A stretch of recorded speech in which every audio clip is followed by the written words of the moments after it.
AsiaVerify, we have a lot of conversations with our customers about, how can they take advantage of what we would call the Asia opportunity.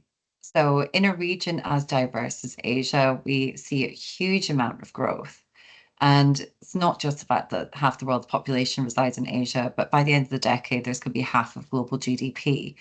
It's also an incredibly business-friendly region. And businesses are looking not at whether or not they're going to go into Asia, but when they do go into Asia, how they transact safely and not only abide by the local regulations in Asia, but also meet the regulatory requirements that they have in their origin countries.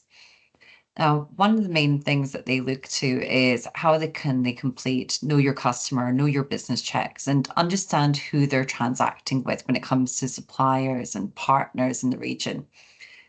There's a number of barriers that come into play when it comes to identifying ultimate beneficial owners, and that exists everywhere. But in Asia, we have a number of specific core difficulties when it comes to accessing that information. So the key challenges that we tend to see, or the key barriers that we see when accessing UBO data in Asia, one of the main ones is restricted access to registries, and China's a prime example of this. If you fall outside the IP range, then getting access to government sources of company information is almost impossible. So what that means is being able to get into the sources is not something that you're able to do. When it comes to the government websites across the region, there's also a significant language barrier. So the websites themselves are generally government-led.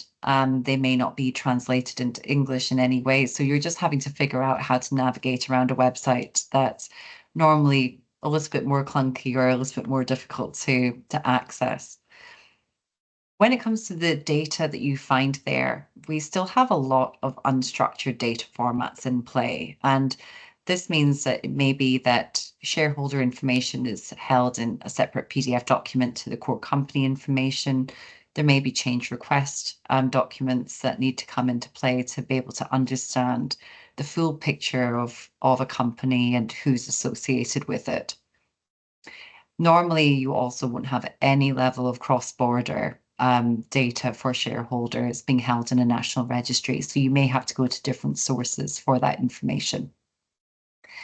We also see there's a lot of regulatory divergence, and that basically means that when it comes to what information is mandated to be disclosed to the registries or updated, sometimes that's going to be quite different from country to country. So you might not have a consistent data flow of what is being disclosed, which can sometimes be quite daunting if you don't know what information you can expect to find there.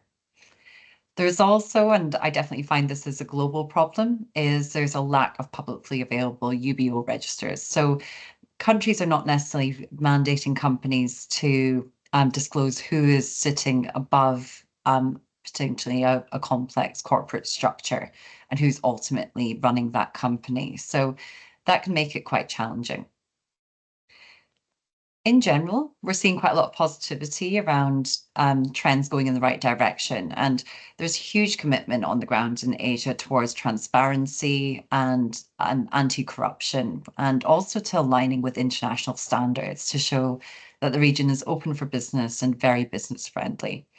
So although there are existing issues with being able to access that information, it's definitely something that we probably foresee in the future is going to get easier, more structured, more digitalized.